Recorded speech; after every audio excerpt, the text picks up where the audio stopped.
Graduation? They didn't even ask the time. They knew. They just didn't care. My name is Eliza Monroe. And from wherever you're watching this, stay with me. Has anyone ever made you feel invisible on the most important day of your life, and then expected you to smile through it? Because that's exactly what my parents did. The ceremony was at 4 p.m. sharp.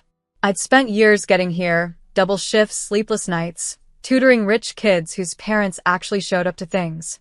And all I asked for was one day. I stood by the auditorium doors in my cap and gown. Everyone else had families waving, filming, holding signs. I had a lukewarm coffee and an empty seat. At first, I thought maybe there was traffic. Then, right before I walked on stage, my phone buzzed. Mom, we're skipping the graduation. Your brother needs us. You're not our priority right now. Just like that. No apology. No explanation. Just, you're not our priority.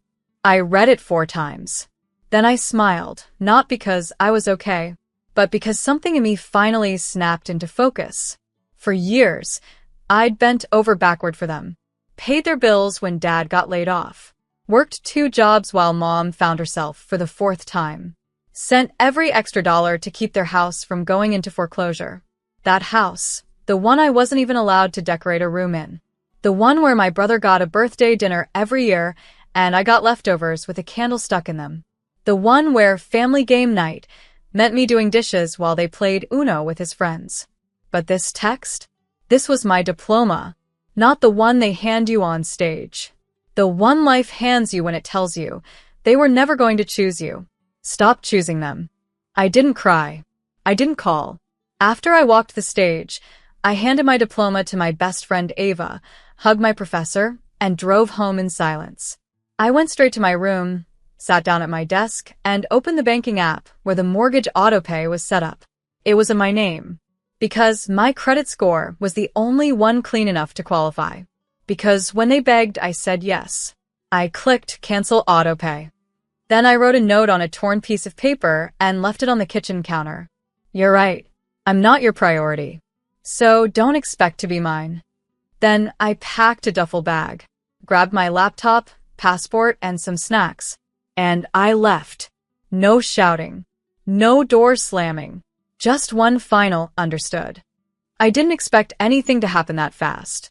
But the next morning, my phone blew up with 17 missed calls and 2 voicemails. My dad's voice? Panicked.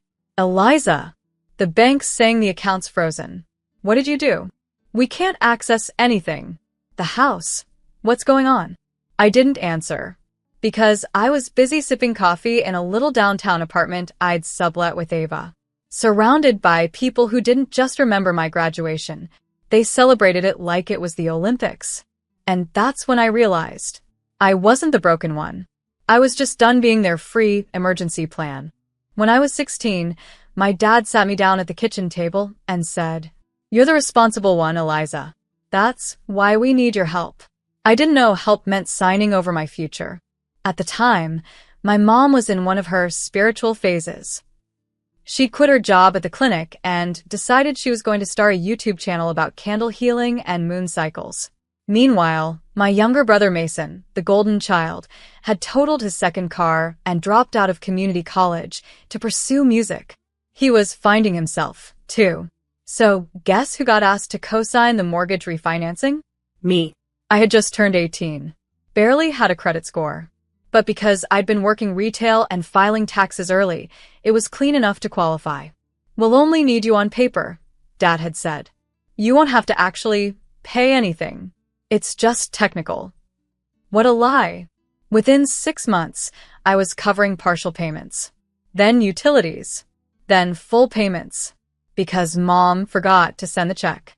Because Dad's new gig didn't pay yet. Because Mason needed studio equipment. And every time I asked, why am I the only one contributing? The answer was always, "You're the strong one. You're our smart girl." It wasn't a compliment. It was a leash. When I got into college on scholarship, they didn't throw a party.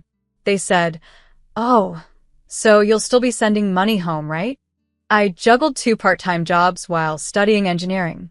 I'd be tutoring spoiled freshmen at 11 p.m., then wiring money the next morning because Mason had overdraft again. One time, I skipped my finals to help my parents file bankruptcy paperwork for their car loan default. No one even said thank you. Just, we knew we could count on you. Like I was a credit card with a heartbeat. But here's what they didn't know. Every bill I paid, every document I signed, every email I sent on their behalf, I kept copies. Because when people treat you like a tool, you start building your own backup plan. I knew the mortgage was legally in my name. I also knew their bank accounts were connected to mine for automatic payments. So when I walked away that night and canceled the mortgage autopay, it triggered something deeper. Their account had bounced, which triggered fraud detection, which locked them out of every linked asset. And me? I wasn't breaking any laws. I just stopped helping. Ava and I sat on the couch the next morning and watched the chaos unfold like a drama series.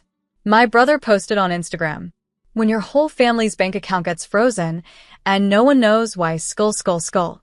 In the background of his video, you could hear my mom yelling, "Call Eliza, now." But they forgot one thing. I'd warned them. That note I left, it wasn't a tantrum. It was a declaration. Don't expect me to be a priority if I was never yours. By day 3, my dad was texting like a man on the verge of a breakdown. "Eliza, we need to talk. This isn't you. Please. Your mother's sick with stress. You're being selfish. Don't do this to us." But that's the thing. This was me, just not the version of me they could control anymore. I didn't respond. Because while they were panicking about their credit score and frozen assets, I was busy digging up every document, email, and voicemail I'd archived over the last 4 years. Because deep down, I always knew they might turn on me someday. So I kept everything. I found the voice memo Mom sent when she wanted me to cover Mason's DUI fine. "Baby, if you really love us, you'll make this go away. You know how to move things around. Don't tell your dad, just do it quietly." And I did.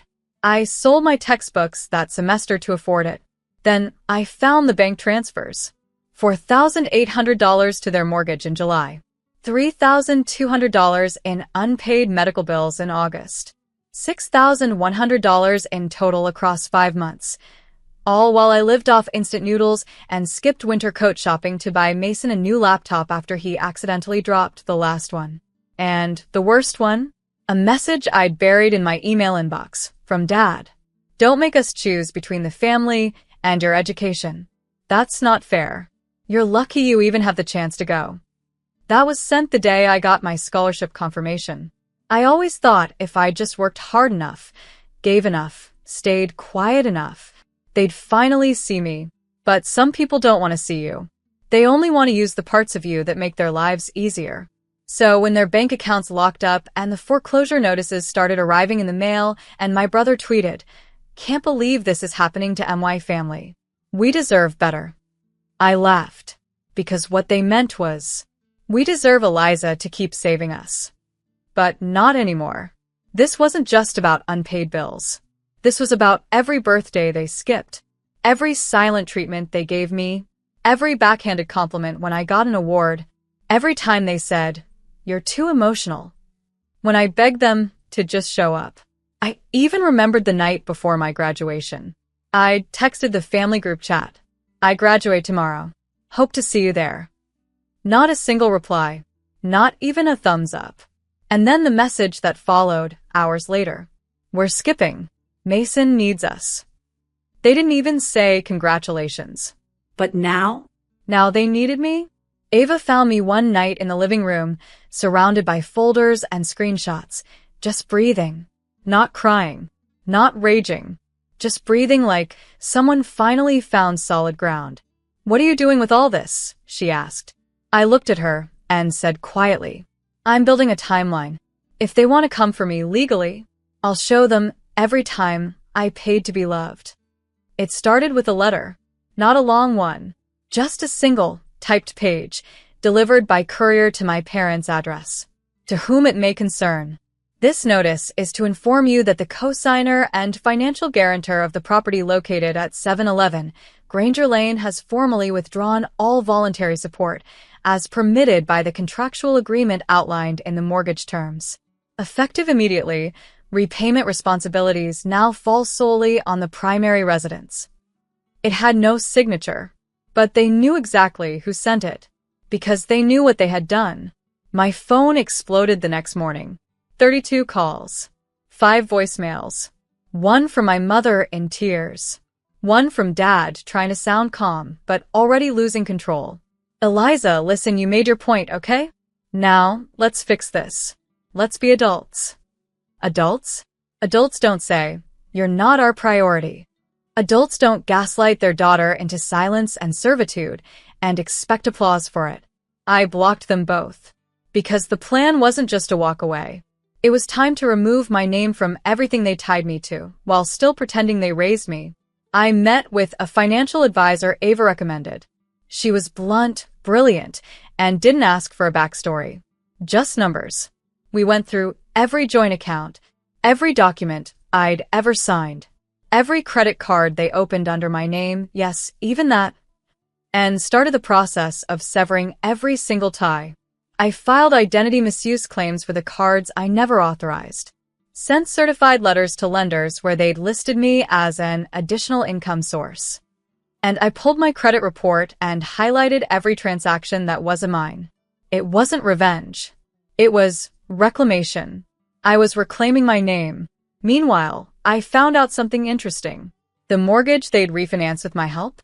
It had a clause. A very useful clause.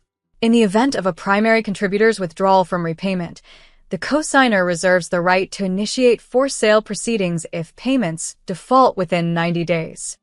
They were already 60 days behind. The countdown had begun. Mason posted a sob story on Facebook. "Our house is being stolen. Prayers appreciated." The comments were wild. "How could this happen? Your sister's always been so smart. What happened to her?" "She was jealous of you, clearly." Jealous? I almost choked on my tea. Jealous of a man-child who never had to pay for consequences? Who got a tattoo with the rent money and blamed it on emotional blockage? No. This wasn't jealousy. This was freedom, wearing my own face for the first time. Then came the email from my dad. "If this house goes under, your mother might not recover. Just know you'll be responsible for breaking this family." And I replied, "The house isn't breaking the family. The lies are. I'm just stepping out of the debris you built." The foreclosure notice came on a Wednesday. Certified mail. Bright red stamp. Final warning. It was taped to their front door like a scarlet letter. The same door I used to unlock with groceries in my hands and hope in my chest, hoping maybe this time someone would say thank you. Now, it was locked from the inside. Against me, but not from the truth. Within 48 hours, the news spread through the neighborhood like a virus. Whispers on porch swings. Group chats flooded with screenshots of the notice. And the funniest part? They tried to blame me. Dad posted in the community forum. "Unfortunate financial hardships. Our daughter cut ties unexpectedly, but we'll bounce back." Unexpected? I left a paper trail of years of sacrifice. They didn't lose me overnight. They chipped away until there was nothing left to stay for. The bank called me, politely asking if I wanted to reconsider payments. I told them, no. I fulfilled my obligation, and I've documented everything. The woman paused. "Smart of you," she said softly. By week 3, their utilities were being cut off one by one. Electricity, gas, water. They started living like squatters in the house they swore would be their legacy estate. Mason tweeted again. "Imagine turning on your mom like that. Cold world." I almost replied, but I didn't need to. Because under his tweet, someone else, a girl I barely knew from high school, commented, "Didn't Eliza pay your hospital bill when you broke your wrist at a party your parents didn't know about? Cold world, huh?" Another person added, "Didn't Eliza cover your mom's dental surgery last year? I remember the GoFundMe mysteriously closing right after." People remembered, even when they pretended not to, and slowly the narrative unraveled. Meanwhile, I submitted an official request to remove my name from their property title. It would take 30 days to process, just long enough for the auction notice to go up on the city site. And then it did. Their $480,000 home, listed under court-supervised repossession. I'll never forget the call that came next. It was Mom. Blocked number. Shaking voice. Eliza, we're losing everything. For once, there was no guilt. No manipulation. Just the sound of someone who finally saw the ground below her wasn't solid. But it was too late. I said one sentence. You skipped my graduation to babysit your son. I skipped your downfall to save my soul. And I hung up. That night, Ava and I lit a candle. Not to celebrate their loss, but to honor the part of me that finally let go. Because when you've been gaslit your whole life, the hardest thing isn't walking away. It's believing that you deserve to. The auction happened on a cloudy Tuesday. I didn't attend. Didn't need to. I already knew what they were losing. It wasn't just the house. It was the illusion, the myth that they were the generous parents, the hardworking providers, the victims of their daughter's ungratefulness. But the truth? They weren't victims. They were architects. And they built a throne on my back. After the house was listed, it sold within 12 days. Under market. Quick buy. Cash offer. I watched the listing disappear with a single click. And when Mason posted a story with bags packed in the driveway, captioned "New chapter, same haters," I actually felt nothing. No rage. No victory lap. Just release. Because while they were scrambling for shelter, I was finally building mine. I didn't go back to the old neighborhood. Didn't drive past the house. I didn't need to see the walls where I used to cry. Instead, I focused on the version of myself I had been forced to abandon. The girl who used to sketch floor plans on napkins during lunch breaks. Who dreamed of designing homes not to survive in but to thrive in. So, I applied to an architecture program overseas. Portfolio? Ready. Recommendation? Ava's uncle, a retired city planner, wrote one with tears in his eyes. She rebuilt herself from rubble. The world deserves to see what she can build next. I got in. A month later, I boarded a plane with just 2 suitcases and a vision. While they clung to the last crumbs of comfort, I stepped into the life they never imagined for me. Not because they couldn't see it, but because they were too afraid I'd realize I could have it without them. And for the first time in years, I started to feel proud of my name again. Eliza Monroe. Not the backup plan. Not the emotional accountant. Not the fixer of everything they broke. Just me. Free. Unclaimed. And absolutely unapologetic. One night, I got an email. From Mason. Subject line. You win. I almost deleted it. But curiosity won. Mom's been crashing on couches. Dad's in and out of part-time work. I guess you were right. I didn't see it before. Thought you were just being dramatic. But now I get it. You weren't trying to hurt anyone. You just finally stopped hurting yourself. I didn't reply.